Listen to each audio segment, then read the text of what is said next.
नमस्कार, सत श्री अकाल। मैं हाँ कमर संधू। अज के शो की ओवरव्यू तुहाडा सब का एक बार फिर तो स्वागत। अज 3 मसलों का मैं विश्लेषण करूँगा। पहलों गल भ्रिष्टाचार खिलाफ मुहिम की जो अपने देश दिनों दिन सियासत नाल प्रेरित होंदी नज़र आ रही है। CBI ED वर्गे विभाग जिहड़े ने इन्हां एजेंसियों का केंद्र वालों दुरुपयोग का दोष वध रहा है।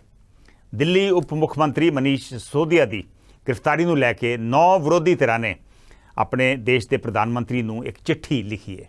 इस तरह पंजाब राज समेत सूबा सरकारों वालों विजिलेंस विभाग और पुलिस की वरतों बारे भी विरोधी धिरां पक्षपात का दोष ला रही ने। की है मौजूदा स्थिति और ये सारी नौबत किवें आई? भ्रिष्टाचार के मसलों को किवें सियासत तो मुक्त किया जाए और कानून के दायरे विच सीमित किया जाए। फिर गल करूँगा पंजाब दी जेलों की। पिछले दिनी गोइंदवाल साहब की जेल च 2 गैंगस्टरां का साथियों वालों कतल किया गया और उस बाबत एक वीडियो हुण वायरल हुई है। पंजाब सरकार ने इस तो बाद कुछ कदम चुके ने, पर की एक कदम काफ़ी ने? अखीर च संखेप च गल खिडारियों प्रति पंजाब सरकार के रवैये की। पर शुरू करते हैं भ्रिष्टाचार तो। भ्रिष्टाचार वर्गे गंभीर मसले उपर देश च किवें हो रही है सियासत? ये सियासत जिहड़ी है किवें हो रही है भ्रिष्टाचार नूं लैके, वो जिहड़ा मनीष सिसोदिया की जिहड़ी गिरफ्तारी हुई है वो तो काफ़ी जाहिर है। मनीष सिसोदिया दिल्ली के उप मुख्यमंत्री सी और उन्हां दे थल्ले सी एक्साइज डिपार्टमेंट जिहड़ी शराब की नीति बनाउंदा वा। ते नवंबर 2021 च नवीं शराब की नीति लागू की गई। लेकिन 6 महीनों बाद ਜਦੋਂ CBI ने ਉਹਦੇ 'ਚ ਇਨਕੁਆਇਰੀ शुरू की तो जी नवीं शराब की नीति दिल्ली च लियांदी गई सी मनीष सिसोदिया की डिपार्टमेंट वालों एक्साइज वालों उन्होंने वापस ले लिया गया तो जी पुरानी शराब नीति सी उन्होंने दोबारा तो लागू करता गया। लेकिन CBI ने अपनी जांच जारी रखी। उन्होंने केस रजिस्टर किया। 15 लोग नामजद सन उस केस के विच और मनीष सिसोदिया भी उहदे विच नामजद सन। उस तो बाद एक एक करके गिरफ्तारियां शुरू हुई। जिस वे सब कुछ हो रहा सी ते आम आदमी पार्टी लगातार कहती आई भी ये केस झूठा वा, ये कुछ नहीं और मनीष सिसोदिया नूं गलत फसाउण की कोशिश आ और उन्हां दा कोई ये दोष नहीं। पर फिर सवाल ये भी उठता सी भी जे दोष है नहीं सी तो फिर वो पुरानी जिहड़ी नीति आ वो दोबारा क्यों शराब नीति लियांदी गई, नवीं नीति क्यों वापस हुई? खैर वो वखरा मसला वा। लेकिन अखीर फिर 26 फरवरी नूं मनीष सिसोदिया नूं CBI ने गिरफ्तार किया। 7 दिन का उनका रिमांड सी। अज वो रिमांड खत्म होया तो अज उन्होंने जेल भेजता, जुडिशल रिमांड से भेज दिता गया वा। लेकिन कल 9 विरोधी धिरां ने प्राइम मिनिस्टर नूं एक चिट्ठी लिखी है कि यह केस जिहड़ा वा ये सियासत नाल प्रेरित है और किवें केंद्रीय एजेंसियां का भाजपा सरकार जिहड़ी आ वो दुरुपयोग कर रही है। उन्होंने ये भी कहा कि विरोधी धिरां दे खिलाफ तो तुसीं केस रजिस्टर करी जांदे जे, लेकिन जदों कोई विरोधी धिर नूं छड्ड के भाजपा ज्वाइन कर लैंदा वा तो फिर उहदे खिलाफ जिहड़ियां केंद्रीय एजेंसियां वा भावें CBI होवे या ED होवे या इनकम टैक्स डिपार्टमेंट होवे वो फिर अपनी जांच हौली कर दिंदियां वा। ये जिन्हां ने ये चिट्ठी साइन कीती है उहदे च ममता बनर्जी जिहड़े TMC दे आगू ने, उन्हां तो इलावा तेलंगाना के जिहड़े मुख्यमंत्री ने K चंद्रशेखर राव, RJD दे जिहड़े लीडर ने तेजस्वी यादव, SP दे लीडर ने जिहड़े अखिलेश यादव, नेशनल कॉन्फ्रेंस दे चेयरमैन फारूक अब्दुल्ला, शरद पवार NCP दे जिहड़े चेयरमैन ने जिहड़े चीफ ने और शिवसेना दे लीडर उद्धव ठाकरे, इन्हां लोगों ने चिट्ठी साइन की है। हाँ, अरविंद केजरीवाल ते भगवंत मान ने तो करनी सी। सो टोटल 9 लीडर ने चिट्ठी लिखी है।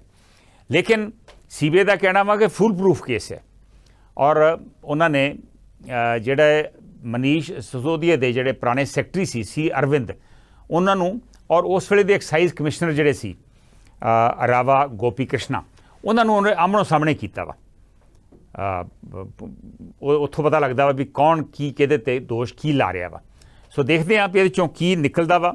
लेकिन ये कई चिर तो देखा गया वा कि जदों कोई विरोधी धिर सत्ता च आ जाती केंद्र दे विच या स्टेट दे विच ते फिर दूजियां पार्टियां दे लीडरां नूं दी हिरासत च उन्होंने ले लिया जाता। तुहानूं याद होगा 2013 दे विच अपने हरियाणा च नाल लगदे सूबे च ओम प्रकाश चौटाला नूं ਜਦੋਂ ਉਹਨਾਂ ਦੀ ਕਨਵਿਕਸ਼ਨ ਹੋਈ 2013 'ਚ, ਉਸ ਵੇਲੇ ਭੁਪਿੰਦਰ ਹੁੱਡਾ ਦੀ ਸਰਕਾਰ, ਕਾਂਗਰਸ ਸਰਕਾਰ, ਇੱਥੇ ਵੀ ਕਾਂਗਰਸ ਸਰਕਾਰ ਸੀ ਤੇ ਦਿੱਲੀ 'ਚ ਵੀ ਕਾਂਗਰਸ ਸਰਕਾਰ ਸੀ।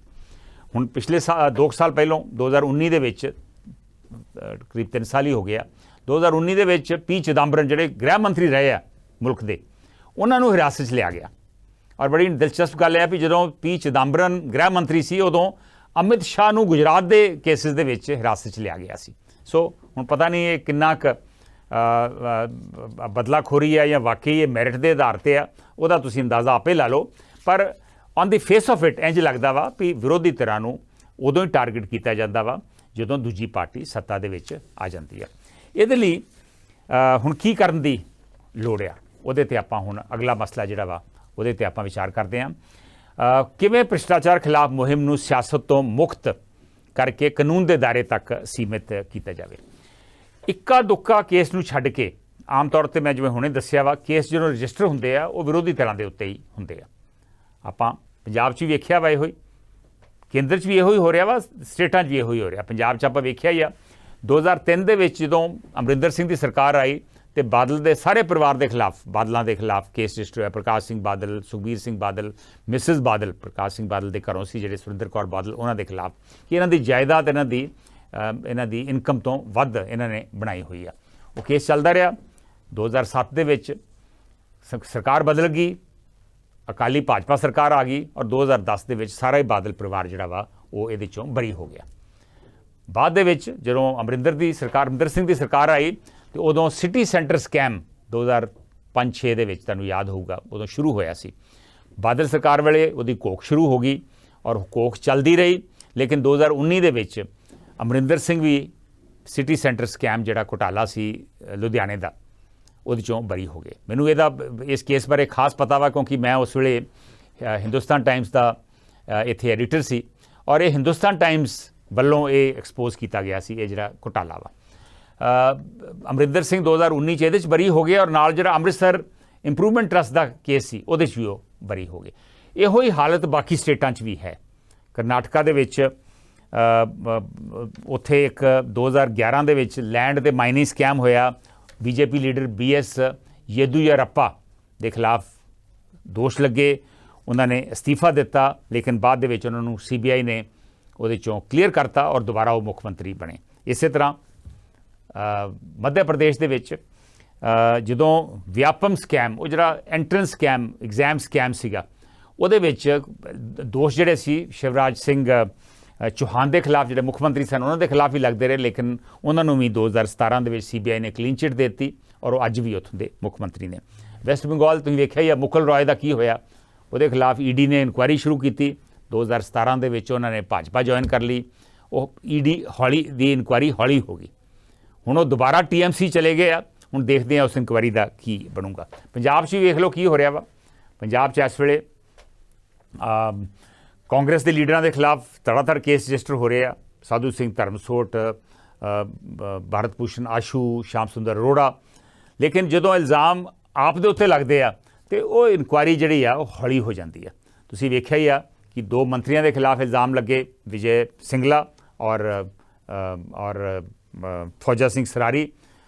ਮੰਤਰੀ ਮੰਡਲ ਤੋਂ ਉਹਨਾਂ ਨੂੰ ਹਟਾਤਾ ਗਿਆ। ਫੌਜਾ ਸਿੰਘ ਸਰਾਰੀ ਨੂੰ 3-4 ਮਹੀਨਿਆਂ ਬਾਅਦ ਹਟਾਇਆ, ਲੇਕਿਨ ਹੋਰ ਕੋਈ ਕਾਰਵਾਈ ਕੀ ਹੋ ਰਹੀ ਆ ਉਹ ਆਮ ਲੋਕਾਂ ਨੂੰ ਹਾਲੇ ਪਤਾ ਹੀ ਨਹੀਂ। ਇੱਕ ਹੋਰ MLA ਦੇ ਉੱਤੇ ਇਲਜ਼ਾਮ ਲੱਗਾ, ਅਮਿਤ ਰਤਨ ਕੋਟ ਫੱਤੂ ਦੇ ਉੱਤੇ। PA ਨੂੰ ਫੜ ਲਿਆ, ਹਾਲਾਂਕਿ ਸਭ ਨੂੰ ਪਤਾ ਸੀ, ਜਦੋਂ ਵੀਡੀਓ ਵਾਇਰਲ ਹੋਈ ਸੀ ਵੀ ਕੀ ਹੋ ਰਿਹਾ ਵਾ ਉੱਥੇ, ਲੇਕਿਨ 4-5 ਦਿਨਾਂ ਬਾਅਦ MLA ਨੂੰ ਗ੍ਰਿਫਤਾਰ ਕੀਤਾ ਗਿਆ ਜਦੋਂ ਰੌਲਾ ਬਹੁਤ ਜ਼ਿਆਦਾ ਪੈ ਗਿਆ। ਸੋ ਇਸ ਕਰਕੇ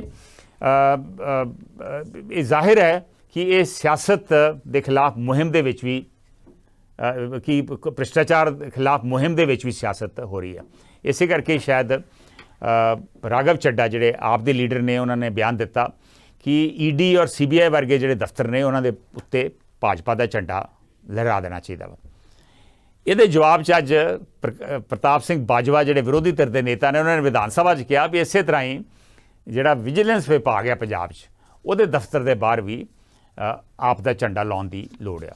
ਫਿਰ ਉੱਥੇ ਬਹੁਤ ਗਰਮਾ ਗਰਮੀ ਹੋਈ, ਇੱਕ ਵੱਖਰਾ ਮਸਲਾ ਵਾ। ਪਰ ਹੁਣ ਆਪਾਂ ਡਿਸਕਸ ਕਰਾਂਗੇ ਬਰੀਫਲੀ ਕਿ ਕਰਨ ਦੀ ਕੀ ਲੋੜ ਆ। ਦੇਖੋ, ਭਾਵੇਂ ਸੈਂਟਰ ਦੇ ਵਿੱਚ ਹੋਵੇ ED ਜਾਂ CBI ਜਾਂ ਇਨਕਮ ਟੈਕਸ ਡਿਪਾਰਟਮੈਂਟ, ਸਭ ਤੋਂ ਇੰਪੋਰਟੈਂਟ ਹੈ ਵੀ ਉਹਨਾਂ ਦਾ ਮੁਖੀ ਕਿਵੇਂ ਚੁਣਿਆ ਜਾਵੇ, ਕਿਉਂਕਿ ਉਹ ਮੁਖੀ ਨੇ ਫਿਰ ਡਾਇਰੈਕਸ਼ਨਸ ਦੇਣੀਆਂ ਵਾ ਵੀ ਕੀ ਕਰਨਾ ਵਾ, ਔਰ ਮੁਖੀ ਨੂੰ ਹੀ ਉਹਦਾ ਹੀ ਸੰਪਰਕ ਸਰਕਾਰ ਦੇ ਨਾਲ ਹੁੰਦਾ ਵਾ। ਮੁਖੀ ਦੀ ਅਪਾਇੰਟਮੈਂਟ ਉੱਪਰ ਬਹੁਤ ਬਹਿਸ ਕਈ ਸਾਲ ਚੱਲੀ, ਸੁਪਰੀਮ ਕੋਰਟ ਨੇ ਵੀ ਦਖਲ ਦਿੱਤਾ, ਔਰ ਉਹਦੀ ਅਪਾਇੰਟਮੈਂਟ ਦਾ ਸਿਸਟਮ ਤੇ ਹੋ ਗਿਆ ਕਾਫੀ ਸਹੀ। ਹੁਣ CBI ਦਾ ਜਿਹੜਾ ਡਾਇਰੈਕਟਰ ਆ ਉਹਦੀ ਅਪਾਇੰਟਮੈਂਟ 3 ਮੈਂਬਰੀ ਕਮੇਟੀ ਕਰਦੀ ਆ, ਪ੍ਰਧਾਨ ਮੰਤਰੀ, ਚੀਫ ਜਸਟਿਸ ਆਫ ਇੰਡੀਆ ਤੇ ਵਿਰੋਧੀ ਧਿਰ ਦਾ ਲੋਕ ਸਭਾ 'ਚ ਨੇਤਾ ਜਿਹੜਾ ਵਾ। ਲੇਕਿਨ ਔਰ ਟਰਮ ਵੀ ਫਿਕਸ ਹੋ ਗਈ ਵੀ 2 ਸਾਲ ਦੀ ਟਰਮ ਹੋਊਗੀ। ਲੇਕਿਨ 2021 ਨਵੰਬਰ ਦੇ ਵਿੱਚ ਸਰਕਾਰ ਨੇ ਕੀ ਕੀਤਾ, ਇਹਨਾਂ ਨੇ ਇੱਕ ਆਰਡੀਨੈਂਸ ਲਿਆਂਦਾ ਕਿ ਇਹ ਮਿਆਦ ਜਿਹੜੀ ਆ ਇਹ 2 ਤੋਂ 5 ਸਾਲ ਕੀਤੀ ਜਾ ਸਕਦੀ ਹੈ, 1-1 ਸਾਲ ਕਰਕੇ। ਬਾਅਦ ਵਿੱਚ ਅਗਲੇ ਮਹੀਨੇ ਉਹਦੇ ਤੇ ਬਿੱਲ ਵੀ ਲਿਆਂਦਾ ਗਿਆ, ਔਰ ਉਦੋਂ ਜਿਹੜਾ ED ਦਾ ਡਾਇਰੈਕਟਰ ਸੀਗਾ ਉਹਦੀ ਮਿਆਦ ਖਤਮ ਹੋ ਰਹੀ ਸੀ, ਉਹਨੂੰ 1 ਸਾਲ ਮਿਲ ਗਿਆ। ਔਰ ਹੁਣ ਇਸੇ ਤਰ੍ਹਾਂ CBI ਦਾ ਡਾਇਰੈਕਟਰ ਜਿਹੜੇ ਨੇ ਇਸ ਵੇਲੇ ਜਿਹੜੇ ਡਾਇਰੈਕਟਰ ਨੇ ਸੁਬੋਧ ਕੁਮਾਰ ਜੈਸਵਾਲ, ਉਹਨਾਂ ਦੀ 2 ਸਾਲ ਦੀ ਟਰਮ ਜਿਹੜੀ ਆ ਮਈ ਦੇ ਵਿੱਚ ਇਸ ਸਾਲ ਖਤਮ ਹੋ ਰਹੀ ਆ। ਹੁਣ ਦੇਖਦੇ ਆ ਉਹਨਾਂ ਨੂੰ ਵੀ ਐਕਸਟੈਂਸ਼ਨ ਮਿਲਦੀ ਕਿ ਨਹੀਂ ਮਿਲਦੀ। ਸੋ ਇਹ ਜਿਹੜਾ ਐਕਸਟੈਂਸ਼ਨ ਦਾ ਸਿਸਟਮ ਆ, ਇਹਦੇ ਨਾਲ ਇੱਕ ਤਰੀਕੇ ਦਾ ਜਿਹੜੇ ਇਹਨਾਂ ਏਜੰਸੀਆਂ ਦਾ ਮੁਖੀ ਆ ਉਹਨੂੰ ਇੰਜ ਲੱਗ ਰਿਹਾ ਵਾ, ਜਾਂ ਵਿਰੋਧੀ ਤਰ੍ਹਾਂ ਦਾ ਇਲਜ਼ਾਮ ਆ ਕਿ ਉਹਨੂੰ ਸਰਕਾਰ ਕੰਟਰੋਲ ਕਰਨ ਦੀ ਕੋਸ਼ਿਸ਼ ਕਰ ਰਹੀ ਹੈ। ਸੋ ਸ਼ਾਇਦ ਉਹ ਦੁਬਾਰਾ ਜਿਹੜਾ ਉਹ ਅਪਾਇੰਟਮੈਂਟ ਦਾ ਸਿਸਟਮ ਤਾਂ ਸਹੀ ਆ, ਲੇਕਿਨ ਉਹ ਦੁਬਾਰਾ 2 ਸਾਲ ਦੀ ਟੈਨਿਓਰ, ਫਿਕਸ ਟੈਨਿਓਰ ਦੇ ਵੱਲ ਦੁਬਾਰਾ ਜਾਣ ਦੀ ਲੋੜ ਹੈ। ਇਸੇ ਤਰ੍ਹਾਂ ਹੀ ਲੋਕਪਾਲ, ਲੋਕ ਆਯੁਕਤ ਦਾ ਸਿਸਟਮ ਆਪਾਂ ਪਤਾ ਵਾ ਕਿੰਨੀ ਜਦੋਜਹਿਦ ਦੇ ਬਾਅਦ ਇਹ ਬਣੇ, ਲੇਕਿਨ ਉਹ ਟੁੱਥਲੈਸ ਟਾਈਗਰ ਨੇ। ਉਹਨਾਂ ਦੀ ਕੋਈ ਬਹੁਤੇ ਲੋਕਾਂ ਨੂੰ ਪਤਾ ਵੀ ਨਹੀਂ ਵੀ ਮੁਲਕ ਦਾ ਲੋਕਪਾਲ ਕੌਣ ਆ। ਸ਼ਾਇਦ ਤੁਹਾਨੂੰ ਨਹੀਂ ਪਤਾ ਹੋਣਾ ਕਿ ਪਹਿਲਾ ਲੋਕਪਾਲ ਸੀ ਜਸਟਿਸ ਪਿਨਾਕੀ ਚੰਦਰਾ ਘੋਸ਼, 3 ਸਾਲ ਦੀ ਟਰਮ ਕਰਕੇ ਵਾਪਸ ਚਲੇ ਗਏ। ਹੁਣ ਦੂਜੇ ਜਿਹੜੇ ਨੇ ਇਸ ਵੇਲੇ ਐਕਟਿੰਗ, ਇਸ ਵੇਲੇ ਜਸਟਿਸ ਪ੍ਰਦੀਪ ਕੁਮਾਰ ਮੋਹੰਤੀ ਐਕਟਿੰਗ ਲੋਕਪਾਲ ਦਾ ਕੰਮ ਕਰ ਰਹੇ ਆ। ਕਿੰਨੀਆਂ ਕੁ ਉਹਨਾਂ ਕੋਲ ਕੰਪਲੇਂਟਸ ਆਈਆਂ, ਉਹਨਾਂ ਦਾ ਕੀ ਬਣਿਆ ਕਿਸੇ ਨੂੰ ਬਹੁਤਾ ਪਤਾ ਨਹੀਂ। ਇਸੇ ਤਰ੍ਹਾਂ ਬਹੁਤੀ ਕਈ ਸਟੇਟਾਂ ਨੇ ਤੇ ਲੋਕ ਆਯੁਕਤ, ਸਟੇਟਾਂ 'ਚ ਲੋਕਪਾਲ ਦਾ ਹਿੱਸਾ ਉਹਦਾ ਕਾਊਂਟਰ ਪਾਰਟ ਹੁੰਦਾ ਲੋਕ ਆਯੁਕਤ, ਕਈ ਸਟੇਟਾਂ ਨੇ ਤੇ ਲਾਈ ਨਹੀਂ। ਕਈ ਸਟੇਟਾਂ ਨੇ ਜਿਵੇਂ ਪੰਜਾਬ 'ਚ ਲੱਗਾ ਵਾ, ਪਰ ਕੋਈ ਬਹੁਤੀ ਕਾਰਵਾਈ ਗਤੀਵਿਧੀ ਉਹਨਾਂ ਦੀ ਦਿਸਦੀ ਨਹੀਂ। ਇਸ ਵੇਲੇ ਪੰਜਾਬ ਦੇ ਵਿੱਚ ਲੋਕ ਆਯੁਕਤ ਨੇ ਜਸਟਿਸ ਵਿਨੋਦ ਕੁਮਾਰ ਸ਼ਰਮਾ 2019 ਦੇ ਲੱਗੇ ਹੋਏ ਨੇ, ਲੇਕਿਨ ਮੇਰਾ ਨਹੀਂ ਖਿਆਲ ਕੋਈ ਬਹੁਤੇ ਕੇਸ ਉਹਨਾਂ ਕੋਲ ਗਏ। ਮੈਂ ਤਾਂ ਇੱਕੋ ਹੀ ਕੇਸ ਬਾਰੇ ਸੁਣਿਆ ਵੀ ਬੀਬੀ ਜਗੀਰ ਕੌਰ ਦੇ ਖਿਲਾਫ ਕੋਈ ਕੰਪਲੇਂਟ ਉਹਨਾਂ ਕੋਲ ਗਈ ਹੈ। ਸੋ ਇਸ ਕਰਕੇ ਲੋਕਪਾਲ, ਲੋਕ ਆਯੁਕਤ ਨੂੰ ਹੋਰ ਤਾਕਤ ਦੇਣ ਦੀ ਲੋੜ ਆ, ਇਹਨਾਂ ਨੂੰ ਪ੍ਰੋਐਕਟਿਵ ਹੋਣ ਦੀ ਲੋੜ ਹੈ। ਇਨਵਾਈਟ ਕਰਨ ਜੇ ਕਿਸੇ ਮੁੱਖ ਮੰਤਰੀ ਜਾਂ ਮਿਨਿਸਟਰ ਦੇ ਖਿਲਾਫ ਸ਼ਿਕਾਇਤਾਂ ਹੋਣ ਲੋਕਾਂ ਕੋਲ, ਤਾਂ ਕਿ ਇਹ ਇਨਕੁਆਇਰੀ ਕਰ ਸਕਣ, ਔਰ ਇਹਨਾਂ ਕੋਲ ਆਪਣਾ ਇੱਕ ਸਿਸਟਮ ਹੋਣਾ ਚਾਹੀਦਾ ਇਨਵੈਸਟੀਗੇਸ਼ਨ ਦਾ। ਇੱਕੋ ਹੀ ਟਾਈਮ ਸੀ ਜਦੋਂ 1996-97 ਜਦੋਂ ਹਰਚਰਨ ਸਿੰਘ ਬਰਾੜ ਨੇ ਲੋਕਪਾਲ ਲਾਇਆ ਸੀ ਜਸਟਿਸ SS ਸੋਢੀ ਨੂੰ। ਉਸ ਵੇਲੇ ਚੰਗਾ ਕੰਮ ਹੋਇਆ, ਜਸਟਿਸ ਸੋਢੀ ਨੇ 4-5 ਮੰਤਰੀਆਂ ਦੇ ਖਿਲਾਫ ਇਨਕੁਆਇਰੀ ਕਰਕੇ ਰਿਪੋਰਟ ਦਿੱਤੀ, ਲੇਕਿਨ ਅਫਸੋਸ ਉਸ ਵੇਲੇ ਦੇ governor general lieutenant general BKN Chhibber ਨੇ ਉਹਨੂੰ ਰਫਾ ਦਫਾ ਕਰਤਾ। ਸੋ ਇੱਕ ਚੰਗੀ ਕੋਸ਼ਿਸ਼ ਸੀ 2096-97 'ਚ, ਉਹ ਕੋਸ਼ਿਸ਼ ਖਤਮ ਹੋ ਗਈ, ਔਰ ਉਸ ਤੋਂ ਬਾਅਦ ਕਿਸੇ ਨੇ ਚੱਜ ਨਾਲ ਇਹੋ ਜਿਹੀ ਕੋਸ਼ਿਸ਼ ਕੀਤੀ ਨਹੀਂ। ਸੋ ਇਹ ਮਸਲੇ ਨੂੰ ਵਾਕਈ ਬੜੀ ਗੰਭੀਰਤਾ ਨਾਲ ਲੈਣ ਦੀ ਲੋੜ ਆ, ਤਾਂ ਕਿ ਭ੍ਰਿਸ਼ਟਾਚਾਰ ਖਿਲਾਫ ਮੁਹਿੰਮ ਜਿਹੜੀ ਹੈ ਵਾਕਈ ਸਹੀ ਮਾਇਨੇ 'ਚ ਕਾਨੂੰਨ ਦੇ ਦਾਇਰੇ 'ਚ ਆਵੇ ਔਰ ਸਿਆਸਤ ਮੁਕਤ ਹੋਵੇ। ਹੁਣ ਆਪਾਂ ਨੈਕਸਟ ਇਸ਼ੂ 'ਤੇ ਆਉਂਦੇ ਹਾਂ, ਉਹ ਹੈ ਜੇਲ੍ਹਾਂ ਦਾ ਮਸਲਾ। ਕੀ ਹੈ ਗੋਇੰਦਵਾਲ ਜੇਲ੍ਹ 'ਚ ਗੈਂਗਸਟਰਾਂ ਦੇ ਕਤਲ ਅਤੇ ਵੀਡੀਓ ਦਾ ਮਸਲਾ। ਜਿਹੜਾ ਤੁਹਾਨੂੰ ਪਤਾ ਹੀ ਆ ਕਿ ਸਿੱਧੂ ਮੂਸੇਵਾਲਾ ਦੇ ਜਿਹੜੇ ਕਾਤਲ ਸਨ, ਜਾਂ ਜਿਨ੍ਹਾਂ ਨੇ ਉਹ ਸਾਜ਼ਿਸ਼ ਰਚੀ ਸੀ, ਆਲਮੋਸਟ ਉਹ 'ਚੋਂ 25 ਗੈਂਗਸਟਰ ਜਿਹੜੇ ਨੇ ਉਹ ਗੋਇੰਦਵਾਲ ਜੇਲ੍ਹ ਜਿਹੜੀ ਬਹੁਤ 2-3 ਸਾਲ ਪਹਿਲਾਂ ਹੀ ਖੁੱਲ੍ਹੀ ਆ, ਉਹਦੇ 'ਚ ਉਹਨਾਂ ਨੂੰ ਰੱਖਿਆ ਗਿਆ ਸੀ। ਲੇਕਿਨ ਉਹਨਾਂ ਦੇ ਆਪਸ ਦੇ ਵਿੱਚ ਮਤਭੇਦ ਹੋ ਗਏ। ਇੱਕ ਪਾਸੇ ਲਾਰੈਂਸ ਬਿਸ਼ਨੋਈ ਗਰੁੱਪ, ਦੂਜੇ ਪਾਸੇ ਜੱਗੂ ਭਗਵਾਨਪੁਰੀਆ ਗਰੁੱਪ। ਇਹਨਾਂ ਦੇ ਵਿੱਚ ਮਤਭੇਦ ਹੋਏ ਔਰ 26 ਫਰਵਰੀ ਨੂੰ ਝੜਪ ਹੋਈ, ਜਿਹਦੇ 'ਚ 2 ਗੈਂਗਸਟਰ ਜਿਹੜੇ ਜੱਗੂ ਭਗਵਾਨਪੁਰੀਆ ਗੈਂਗ ਦੇ ਸਨ, ਉਹਨਾਂ ਦੀ ਮੌਤ ਹੋ ਗਈ। ਜਦੋਂ ਇਹ ਵਾਕਿਆ ਹੋਇਆ ਔਰ ਲਾਰੈਂਸ ਬਿਸ਼ਨੋਈ ਗਰੁੱਪ ਨੇ ਇਹਦੀ ਜ਼ਿੰਮੇਵਾਰੀ ਵੀ ਲਈ, ਗੋਲਡੀ ਬਰਾੜ ਨੇ ਬਾਹਰ ਬੈਠਿਆਂ ਨੇ ਜ਼ਿੰਮੇਵਾਰੀ ਇੱਕ ਆਪਣੀ ਫੇਸਬੁੱਕ 'ਤੇ ਪੋਸਟ ਪਾਈ, ਜ਼ਿੰਮੇਵਾਰੀ ਲਈ, ਦੱਸਿਆ ਵੀ ਕਿਉਂ ਅਸੀਂ ਉਹਨਾਂ ਦਾ ਕਤਲ ਕੀਤਾ ਵਾ, ਕਿਉਂ ਇਹ ਝੜਪ ਹੋਈ। ਸਨਸਨੀ ਜੀ ਫੈਲ ਗਈ ਕਿ ਜੇਲ੍ਹ 'ਚ ਵੀ ਇਹੋ ਜਿਹਾ ਵਾਕਿਆ ਹੋ ਸਕਦਾ। ਔਰ ਹੁਣ ਜਦੋਂ ਕੱਲ੍ਹ ਪਰਸੋਂ ਇੱਕ ਵੀਡੀਓ ਆਈ ਆ ਵੀ ਕਿਵੇਂ ਇਹ ਗੈਂਗਸਟਰਾਂ ਨੇ ਇਹ ਘਟਨਾ ਕਰਕੇ, ਘਟਨਾ ਨੂੰ ਅੰਜਾਮ ਦੇ ਕੇ ਉਸ ਤੋਂ ਬਾਅਦ ਫਿਰ ਵੀਡੀਓ ਬਣਾਈ, ਜ਼ਿੰਮੇਵਾਰੀ ਲਈ ਵੀ ਹਾਂ ਅਸੀਂ ਆ ਕੀਤਾ ਵਾ, ਉਹਦੇ ਡੈੱਡ ਬਾਡੀ ਵੀ ਦਿਸਣੀਆਂ ਵਾ, ਔਰ ਉਸ ਤੋਂ ਬਾਅਦ ਫਿਰ ਖੁਸ਼ੀ ਵੀ ਮਨਾਈ। ਇਹਦੀ ਜਦੋਂ ਵੀਡੀਓ ਵਾਇਰਲ ਹੋਈ ਤਾਂ ਲੋਕਾਂ ਨੂੰ ਲੱਗਾ ਕਿ ਇਹਦਾ ਮਤਲਬ ਇਹ ਆ ਵੀ ਇਹ ਘਟਨਾ ਤੋਂ ਬਾਅਦ ਵੀ ਜੇਲ੍ਹ ਅਧਿਕਾਰੀ ਜਿਹੜੇ ਸੀ ਉਹ ਸਿਚੁਏਸ਼ਨ ਨੂੰ ਕੰਟਰੋਲ ਨਹੀਂ ਕਰ ਪਾਏ, ਔਰ ਉਸ ਤੋਂ ਬਾਅਦ ਵੀ ਉੱਥੇ ਮੋਬਾਈਲਸ ਨਾਲ ਵੀਡੀਓ ਬਣ ਰਹੀਆਂ ਸਨ। ਸੋ ਇਹ ਬਹੁਤ ਇੱਕ ਸੀਰੀਅਸ ਮਸਲਾ ਵਾ, ਔਰ ਇਹਦੇ 'ਤੇ ਹੁਣ ਪੰਜਾਬ ਸਰਕਾਰ ਨੇ ਕੁਝ ਕਾਰਵਾਈ ਕੀਤੀ ਹੈ, ਜਿਹਦੇ ਬਾਰੇ ਮੈਂ ਹੁਣ ਗੱਲ ਕਰਨ ਲੱਗਾ। ਇਸ ਕਾਰਵਾਈ ਦੇ ਉੱਪਰ ਸਵਾਲ ਉੱਠ ਰਹੇ ਆ। ਗੋਇੰਦਵਾਲ ਜੇਲ੍ਹ 'ਚ ਹੋਈ ਘਟਨਾ ਬਾਰੇ ਪੰਜਾਬ ਸਰਕਾਰ ਦੀ ਕਾਰਵਾਈ ਉੱਪਰ ਸਵਾਲ ਕਿਉਂ? ਹੁਣ ਇਹ ਪਹਿਲਾਂ ਮੈਂ ਦੱਸਣਾ ਚਾਹੁੰਦਾ ਵਾਂ ਵੀ ਸਰਕਾਰ ਨੇ ਕਾਰਵਾਈ ਕੀਤੀ ਕੀ ਹੈ। ਉਹਨਾਂ ਨੇ ਇੱਕ ਤੇ ਜਿਹੜੇ 25 ਗੈਂਗਸਟਰ ਜਿਹੜੇ ਇਕੱਠੇ ਇੱਕੋ ਜੇਲ੍ਹ 'ਚ ਬੰਦ ਸੀ, ਉਹਨਾਂ ਨੂੰ ਅੱਡ ਅੱਡ ਜੇਲ੍ਹਾਂ 'ਚ ਭੇਜਤਾ ਗਿਆ। 18 ਨੂੰ ਕਿਸੇ ਨੂੰ ਕਪੂਰਥਲਾ ਜੇਲ੍ਹ 'ਚ, ਕਿਸੇ ਨੂੰ ਹੁਸ਼ਿਆਰਪੁਰ, ਕਿਸੇ ਨੂੰ ਰੋਪੜ, ਕਿਸੇ ਨੂੰ ਅੰਮ੍ਰਿਤਸਰ, ਕਿਸੇ ਨੂੰ ਕਿਸੇ ਹੋਰ ਜੇਲ੍ਹ ਦੇ ਵਿੱਚ ਭੇਜ ਦਿੱਤਾ ਗਿਆ ਵਾ। ਇਸ ਤੋਂ ਇਲਾਵਾ 5 ਬੰਦਿਆਂ ਨੂੰ ਗ੍ਰਿਫਤਾਰ ਕੀਤਾ ਵਾ। ਔਰ ਤੁਸੀਂ ਹੈਰਾਨ ਹੋਗੇ ਕਿ ਜੇਲ੍ਹ ਸੁਪਰਡੈਂਟ ਨੂੰ ਵੀ ਗ੍ਰਿਫਤਾਰ ਕਰ ਰਿਹਾ। ਇਕਬਾਲ ਸਿੰਘ ਬਰਾੜ ਉੱਥੇ ਜੇਲ੍ਹ ਸੁਪਰਡੈਂਟ ਲੱਗੇ ਹੋਏ ਸਨ। ਐਡੀਸ਼ਨਲ ਜੇਲ੍ਹ ਸੁਪਰਡੈਂਟ ਸਨ ਵਿਜੇ ਕੁਮਾਰ ਤੇ ਅਸਿਸਟੈਂਟ ਜੇਲ੍ਹ ਸੁਪਰਡੈਂਟ ਸਨ ਹਰੀਸ਼ ਕੁਮਾਰ, ਉਹਨਾਂ ਨੂੰ ਵੀ ਗ੍ਰਿਫਤਾਰ ਕਰ ਲਿਆ। 2 ASI ਜੋਗਿੰਦਰ ਸਿੰਘ ਤੇ ਹਰਚੰਦ ਸਿੰਘ ਨੂੰ ਵੀ ਗ੍ਰਿਫਤਾਰ ਕਰ ਲਿਆ। ਬੜੀ ਸੀਰੀਅਸ ਕਾਰਵਾਈ ਹੋਈ ਆ। ਜਿਹੜੇ ਲੋਕੀ ਜੇਲ੍ਹ ਪ੍ਰਸ਼ਾਸਨ ਦੇ ਇੰਚਾਰਜ ਸੀ ਉੱਥੇ, ਉਹੀ ਗ੍ਰਿਫਤਾਰ ਹੋ ਗਏ। ਔਰ 2 ਨੂੰ ਜਸਪਾਲ ਸਿੰਘ ਖਹਿਰਾ ਜਿਹੜੇ ਐਡੀਸ਼ਨਲ ਜੇਲ੍ਹ ਸੁਪਰਡੈਂਟੈਂਟ ਸੀ ਤੇ ਹੈੱਡ ਕਾਂਸਟੇਬਲ ਸੁਵਿੰਦਰ ਸਿੰਘ, ਇਹਨਾਂ ਨੂੰ ਸਸਪੈਂਡ ਕੀਤਾ ਗਿਆ ਵਾ। IT ਐਕਟ ਥੱਲੇ ਔਰ ਪ੍ਰਿਜ਼ਨ ਐਕਟ ਥੱਲੇ ਕੇਸ ਵੀ ਰਜਿਸਟਰ ਹੋ ਗਏ ਆ। ਲੇਕਿਨ ਬਹੁਤ ਸਾਰੇ ਸਵਾਲ ਉੱਠ ਰਹੇ ਆ। ਇਹ ਤੇ ਕਾਰਵਾਈ ਸਰਕਾਰ ਨੇ ਕਰਤੀ, ਘਟਨਾ ਹੋ ਗਈ, 2 ਮਰ ਵੀ ਗਏ ਲੋਕ, ਵੀਡੀਓ ਵੀ ਬਣ ਗਈ, ਵੀਡੀਓ ਵੀ ਬਾਹਰ ਆ ਗਈ। ਹੁਣ ਉਸ ਤੋਂ ਬਾਅਦ ਕਾਰਵਾਈ ਕੀਤੀ ਗਈ ਆ। ਕੀ ਇਹ ਕਾਰਵਾਈ ਬਹੁਤ ਆ? ਨਹੀਂ। ਬਹੁਤ ਸਾਰੇ ਹੋਰ ਸਵਾਲ ਨੇ ਜਿਨ੍ਹਾਂ ਦਾ ਸਰਕਾਰ ਨੂੰ ਜਵਾਬ ਦੇਣ ਦੀ ਲੋੜ ਆ। ਪਹਿਲਾਂ ਤੇ ਮੈਂ ਜਿਵੇਂ ਅੱਗੇ ਵੀ ਗੱਲ ਕੀਤੀ ਸੀ ਇੱਕ ਦਿਨ ਕਿ ਇਹ 25 ਗੈਂਗਸਟਰ ਭਾਵੇਂ ਇੱਕੋ ਹੀ ਗੈਂਗ ਦੇ ਹੋਣ, ਉਹਨਾਂ ਨੂੰ ਇੱਕ ਜੇਲ੍ਹ 'ਚ ਕਿਵੇਂ ਬੰਦ ਕੀਤਾ ਗਿਆ? ਉੱਥੇ ਉਹ ਨਵੀਂ ਸਾਜ਼ਿਸ਼ ਵੀ ਰਚ ਸਕਦੇ ਸੀ, ਕਿਉਂਕਿ ਇੰਜ ਲੱਗ ਰਿਹਾ ਵਾ ਜਿਵੇਂ ਇਹ ਘਟਨਾ ਹੋਈ ਆ, ਇਹ ਘਟਨਾਵਾਂ ਹੋਈਆਂ ਵਾ। ਪਹਿਲਾਂ 2 ਗੈਂਗਸਟਰ ਮਾਰੇ ਗਏ ਇੱਕ ਝੜਪ ਦੇ ਵਿੱਚ, ਔਰ ਝੜਪ ਵੇਲੇ ਇਹਨਾਂ ਕੋਲ ਲੋਹੇ ਦੀਆਂ ਰੋਡਾਂ ਸੀ, ਉਹ ਕਿੱਥੋਂ ਆ ਗਈਆਂ? ਔਰ ਫਿਰ ਪੱਤਰੇ ਸੀ ਲੋਹੇ ਦੇ, ਉਹ ਕਿੱਥੋਂ ਆ ਗਏ? ਜੇ ਉਹਨਾਂ ਨੇ ਜੇਲ੍ਹ ਦੇ ਵਿੱਚੋਂ ਸਰੀਏ ਪੁੱਟੇ ਆ ਤੇ ਕਿਸੇ ਨੂੰ ਪਤਾ ਲੱਗਣਾ ਚਾਹੀਦਾ ਸੀਗਾ, ਉਹਦਾ ਨਹੀਂ ਪਤਾ ਲੱਗਾ ਕਿਸੇ ਨੂੰ।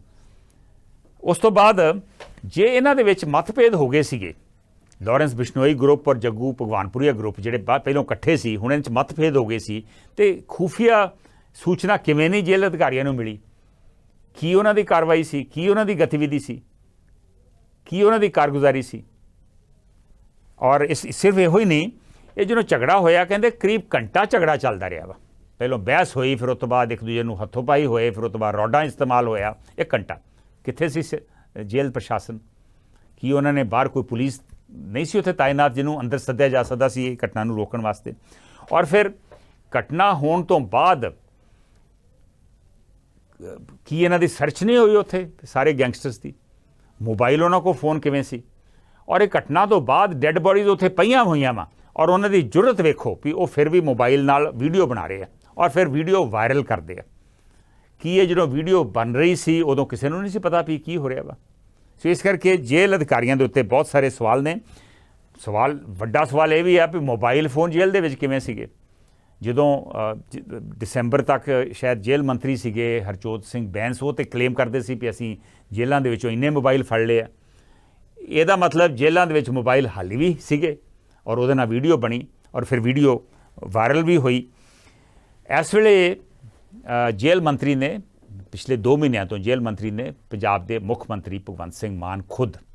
ਸੋ ਜਿਹੜੇ ਮੈਂ ਇਸ਼ੂਜ਼ ਰੇਜ਼ ਕੀਤੇ ਆ, ਇਹਨਾਂ ਦਾ ਸ਼ਾਇਦ ਭਗਵੰਤ ਮਾਨ ਸਾਹਿਬ ਨੂੰ ਜਵਾਬ ਦੇਣਾ ਬਣਦਾ ਵਾ, ਪੰਜਾਬ ਦੇ ਲੋਕਾਂ ਨੂੰ ਵੀ। ਔਰ ਇਸ ਵੇਲੇ ਵਿਧਾਨ ਸਭਾ ਦੀ ਕਾਰਵਾਈ ਚੱਲ ਰਹੀ ਆ, ਉਹਦੇ ਵਿੱਚ ਅਸੀਂ ਆਸ ਕਰਦੇ ਹਾਂ ਕਿ ਉਹ ਪੂਰਾ ਇਹਨਾਂ ਸਾਰੀਆਂ ਗੱਲਾਂ ਦਾ ਜਵਾਬ ਦੇਣਗੇ ਵੀ ਇਹ ਘਟਨਾ ਕਿਵੇਂ ਵਾਪਰੀ, ਕਿਵੇਂ ਉੱਥੇ ਮੋਬਾਈਲ ਆਏ, ਕਿਵੇਂ ਉੱਥੇ ਸਰੀਏ ਆਏ, ਕਿਵੇਂ ਜੇਲ੍ਹ ਅਧਿਕਾਰੀਆਂ ਨੂੰ ਸਰਕਾਰ ਨੂੰ ਪਤਾ ਨਹੀਂ ਲੱਗਾ ਕਿ ਇਹਨਾਂ ਦੇ ਵਿੱਚ ਆਪਸ ਦੇ ਵਿੱਚ ਮਤਭੇਦ ਨੇ, ਝੜਪ ਹੋਈ, ਵੀਡੀਓ ਵਾਇਰਲ ਹੋਏ।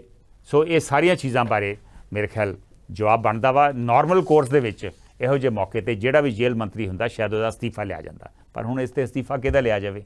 ਜੇਲ੍ਹ ਮੰਤਰੀ ਇਸ ਵੇਲੇ ਤਾਂ CM ਆਪ ਹੀ ਨੇ।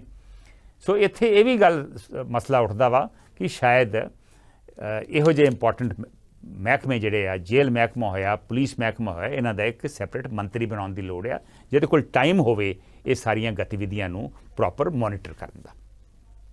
ਇਸ ਤੋਂ ਬਾਅਦ ਹੁਣ ਲਾਸਟ ਮਸਲੇ ਤੇ ਆਉਂਦੇ ਆ ਔਰ ਮੈਂ ਬਹੁਤਾ ਟਾਈਮ ਨਹੀਂ ਲਊਂਗਾ ਕਿਉਂਕਿ 2 ਮਿੰਟ ਰਹਿ ਗਏ ਆ। ਉਮਦਾ ਖਿਡਾਰੀਆਂ ਨੂੰ ਰੁਜ਼ਗਾਰ ਦੇਣ ਪ੍ਰਤੀ ਕੀ ਹੋਣੀ ਚਾਹੀਦੀ ਹੈ ਪੰਜਾਬ ਸਰਕਾਰ ਦੀ ਨੀਤੀ? ਇਸ ਮਸਲੇ ਬਾਰੇ ਮੈਂ ਇਸ ਕਰਕੇ ਗੱਲ ਕਰ ਰਿਹਾ ਕਿਉਂਕਿ 2 ਦਿਨ ਪਹਿਲਾਂ ਤੁਸੀਂ ਇੱਕ ਖਬਰ ਸੁਣੀ ਹੋਣੀ ਹੈ TV ਤੇ ਜਾਂ ਪੜ੍ਹੀ ਹੋਣੀ ਅਖਬਾਰਾਂ ਦੇ ਵਿੱਚ ਕਿ ਇੱਕ ਪੰਜਾਬ ਦਾ ਹਾਕੀ ਦਾ ਪਲੇਅਰ ਸੀ ਜਿਹੜਾ ਪੰਜਾਬ ਵੱਲੋਂ ਕਈ ਸਾਲ ਖੇਡਦਾ ਰਿਹਾ ਰਾਸ਼ਟਰੀ ਪੱਧਰ ਤੱਕ, ਪਰਮਜੀਤ ਕੁਮਾਰ। ਉਹਨੂੰ ਵਿਚਾਰੇ ਕੋਲ ਨੌਕਰੀ ਨਹੀਂ ਸੀ ਤੇ ਉਹ ਦਾਣਾ ਮੰਡੀ ਦੇ ਵਿੱਚ ਡੇਲੀ ਵੇਜਰ ਦਾ ਕੰਮ ਕਰ ਰਿਹਾ ਸੀ। ਸਰਕਾਰ ਨੇ ਫੈਸਲਾ ਕੀਤਾ ਵਾ ਵੀ ਉਹਨੂੰ ਕੋਚ ਦੀ ਨੌਕਰੀ ਬਠਿੰਡਾ 'ਚ ਦਿੱਤੀ ਜਾਵੇ। ਚੰਗੀ ਗੱਲ ਹੈ, ਕੋਚ ਨੌਕਰੀ ਦਿੱਤੀ ਗਈ ਹੈ, ਲੇਕਿਨ ਕੀ ਉਹਨੂੰ ਕੋਚ ਦੀ ਨੌਕਰੀ ਦਿੱਤੀ ਜਾ ਸਕਦੀ ਹੈ? ਕੀ ਉਹਨੇ ਕੋਚਿੰਗ ਦੀ ਟ੍ਰੇਨਿੰਗ ਲਈ ਹੋਈ ਆ? ਕੀ ਉਹਨੇ ਉਹ ਕੋਚਿੰਗ ਦਾ ਡਿਪਲੋਮਾ ਜਾਂ ਡਿਗਰੀ ਪਾਸ ਕੀਤੀ ਹੋਈ ਆ? ਕਿਉਂਕਿ ਹਰ ਪਲੇਅਰ ਕੋਚ ਨਹੀਂ ਬਣ ਸਕਦਾ। ਤੁਸੀਂ ਜਿੰਨੇ ਮਰਜ਼ੀ ਚੰਗੇ ਪਲੇਅਰ ਹੋਵੇ, ਪਰ ਕੋਚਿੰਗ ਦਾ ਇੱਕ ਬੜਾ ਟੈਕਨੀਕਲੀ ਕੁਆਲੀਫਾਈਡ ਕੋਚ ਹੁੰਦਾ ਵਾ, ਜਿਹਨੇ ਕੋਚਿੰਗ ਦੀ ਟੈਕਨੀਕ ਬਾਰੇ ਜਾਣਕਾਰੀ ਲਈ ਹੁੰਦੀ ਆ। ਸੋ ਜੇ ਤਾਂ ਉਹਨੇ ਲਈ ਹੋਈ ਆ ਤੇ ਉਹਨੂੰ ਫਿਰ ਦੁਬਾਰਾ ਦਰੁਸਤ ਕਰਨ ਦੀ ਲੋੜ ਆ, ਉਹਨੂੰ ਸ਼ਾਰਟ ਟਰਮ ਇੱਕ ਕੋਈ ਕੈਪਸੂਲ ਕੋਰਸ ਦੇਣ ਦੀ ਲੋੜ ਆ। ਔਰ ਜੇ ਤੁਸੀਂ ਕੋਚ ਵੀ ਲਾਉਣਾ ਚਾਹੁੰਦੇ ਜੇ ਬਾਕੀ ਉਹਦੀ ਐਜੂਕੇਸ਼ਨ ਕੁਆਲੀਫਿਕੇਸ਼ਨ ਹੈ, ਤਾਂ ਉਹਨੂੰ ਫਿਰ ਤੁਹਾਨੂੰ ਕੋਚਿੰਗ ਟ੍ਰੇਨਿੰਗ ਪਹਿਲਾਂ ਦੇਣੀ ਪੈਣੀ ਕੋਚਿੰਗ ਦੀ, ਫਿਰ ਹੀ ਉਹ ਕੋਚ ਲੱਗ ਸਕਦਾ ਵਾ। ਔਰ ਇਹਦੇ ਪ੍ਰਤੀ ਸਰਕਾਰ ਨੂੰ ਇੱਕ ਪ੍ਰੋਪਰ ਨੀਤੀ ਬਣਾਉਣੀ ਪਊਗੀ। ਮੈਂ ਇਸ ਕਰਕੇ ਗੱਲ ਕਰ ਰਿਹਾ ਕਿਉਂਕਿ ਮੈਂ ਜਦੋਂ ਆਪ ਖਿਡਾਰੀ ਸੀ ਔਰ ਮੈਂ ਪੱਤਰਕਾਰੀ ਕਰਦਾ ਸੀ, ਤੇ ਮੈਨੂੰ ਪਤਾ ਵਾ ਉਹਨਾਂ ਦਿਨਾਂ ਦੇ ਵਿੱਚ ਉਦੋਂ ਦਿਨਾਂ 'ਚ ਪ੍ਰਤਾਪ ਸਿੰਘ ਕੈਰੋਂ ਹੋਣਾ ਨੇ, ਸਰ ਪ੍ਰਤਾਪ ਸਿੰਘ ਕੈਰੋਂ ਨੇ ਇੱਕ ਬੜੀ ਤਕੜੀ ਨੀਤੀ ਬਣਾਈ ਸੀ, ਜਿਹਦੇ ਤਹਿਤ ਚੰਗੇ ਖਿਡਾਰੀਆਂ ਨੂੰ ਉੱਚੇ ਅਹੁਦਿਆਂ 'ਤੇ ਲਾਇਆ ਸੀ। ਬਲਬੀਰ ਸਿੰਘ ਸੀਨੀਅਰ ਨੂੰ ਲਾਇਆ ਸਪੋਰਟਸ ਡਾਇਰੈਕਟਰ, ਸਰਦਾਰ ਮਿਲਖਾ ਸਿੰਘ ਨੂੰ ਐਡੀਸ਼ਨਲ ਡਾਇਰੈਕਟਰ ਲਾਇਆ, ਜਰਨੈਲ ਸਿੰਘ ਨੂੰ ਜੁਆਇੰਟ ਡਾਇਰੈਕਟਰ ਲਾਇਆ, ਮਿਸਿਸ ਮਿਲਖਾ ਸਿੰਘ ਨੂੰ ਵੀ ਸਪੋਰਟਸ ਮਹਿਕਮੇ ਦੇ ਵਿੱਚ ਲਾਇਆ ਗਿਆ। ਬਾਅਦ ਦੇ ਵਿੱਚ ਯੂਟੀ ਦੇ ਡਾਇਰੈਕਟਰ ਵੀ ਰਹੇ ਸਪੋਰਟਸ ਦੇ। ਬਹੁਤ ਸਾਰੇ ਲੋਕਾਂ ਨੂੰ ਕੋਚ ਲਾਇਆ ਗਿਆ ਜ਼ਿਲ੍ਹਿਆਂ ਦੇ ਵਿੱਚ, ਜਿਹੜੇ ਦੂਜੇ ਖਿਡਾਰੀ ਸੀਗੇ। ਸੋ ਇੱਕ ਪ੍ਰੋਪਰ ਨੀਤੀ ਸੀ। ਸੋ ਤੁਸੀਂ ਐਵੇਂ ਇੱਕ ਬੰਦੇ ਨੂੰ ਕੋਚ ਲਾ ਦਿਓ, ਦੂਜੇ ਨੂੰ ਇੱਥੇ ਲਾ ਦਿਓ, ਇਸ ਤਰ੍ਹਾਂ ਨਹੀਂ। ਇਹਦੇ ਬਾਰੇ ਪ੍ਰੋਪਰ ਨੀਤੀ ਹੋਣੀ ਚਾਹੀਦੀ ਹੈ ਵੀ ਸਪੋਰਟਸ ਡਾਇਰੈਕਟਰ ਕਿਹੜਾ ਉਮਦਾ ਖਿਡਾਰੀ ਲਾਇਆ ਜਾ ਸਕਦਾ ਵਾ, ਉਹਨੇ ਕਿੰਨੀ ਸਮਝ ਆ, ਕਿੰਨੀ ਕੁ ਉਹਦੀ ਪੜ੍ਹਾਈ ਲਿਖਾਈ ਆ। ਇਸੇ ਤਰ੍ਹਾਂ ਹੋਰ ਕਿਹੜੇ ਲੋਕ ਨੇ ਜਿਹੜੇ ਕੋਚ ਲਾਏ ਜਾ ਸਕਦੇ ਆ। ਸੋ ਇਹਦੇ ਪ੍ਰਤੀ ਇੱਕ ਪ੍ਰੋਪਰ ਪਾਲਿਸੀ ਬਣਾਉਣ ਦੀ ਲੋੜ ਆ। ਨਹੀਂ ਤਾਂ ਹਾਲ ਇਹ ਹੋਊਗਾ ਵੀ ਜਿਵੇਂ ਪਿੱਛੇ ਜੇ ਖੇਡਾਂ ਹੋਈਆਂ, ਖੇਡਾਂ ਵਤਨ ਪੰਜਾਬ ਦੀਆਂ ਬੜੀ ਧੂਮਧਾਮ ਨਾਲ ਖੇਡਾਂ ਮਨਾਈਆਂ ਗਈਆਂ, ਬਹੁਤ ਇੱਕ ਨਵੀਂ ਰੈਵੋਲੂਸ਼ਨ ਆ ਰਹੀ ਆ। ਅਤੇ ਕੁਝ ਮਹੀਨਿਆਂ ਬਾਅਦ ਹੀ ਜਦੋਂ ਖੇਲੋ ਇੰਡੀਆ ਦੀਆਂ ਖੇਡਾਂ ਹੋਈਆਂ, ਇੰਡੀਆ ਪੱਧਰ ਦੀਆਂ ਜੂਨੀਅਰਸ ਦੀਆਂ, ਅਤੇ ਉੱਥੇ ਤੁਸੀਂ ਵੇਖ ਹੀ ਲਿਆ ਵੀ ਪੰਜਾਬ ਦਾ 10ਵਾਂ 11ਵਾਂ ਨੰਬਰ ਆਇਆ ਵਾ। ਸੋ ਇਸ ਕਰਕੇ ਜਿੰਨਾ ਚਿਰ ਤੱਕ ਆਪਾਂ ਪ੍ਰੋਪਰ ਨੀਤੀ ਨਹੀਂ ਬਣਾਵਾਂਗੇ, ਰੁਜ਼ਗਾਰ ਨੀਤੀ, ਖੇਡਾਂ ਦੀ ਨੀਤੀ, ਉਹਨਾਂ ਚਿਰ ਤੱਕ ਨਾ ਆਪਾਂ ਖੇਡਾਂ ਦਾ ਮਿਆਰ ਹੀ ਉੱਤੇ ਚੁੱਕ ਸਕਦੇ ਹਾਂ ਅਤੇ ਨਾ ਆਪਾਂ ਖਿਡਾਰੀਆਂ ਨੂੰ ਪ੍ਰੋਪਰ ਨੌਕਰੀਆਂ ਦੇ ਸਕਾਂਗੇ। ਇਹਨਾਂ ਸ਼ਬਦਾਂ ਦੇ ਨਾਲ ਮੈਂ ਹੁਣ ਤੁਹਾਡੇ ਤੋਂ ਲੈ ਰਿਹਾ ਵਾਂ ਅੱਜ ਦਾ ਪ੍ਰੋਗਰਾਮ ਖਤਮ ਕਰਨ ਦੀ ਇਜਾਜ਼ਤ। ਨਮਸਕਾਰ, ਸਤਿ ਸ਼੍ਰੀ ਅਕਾਲ।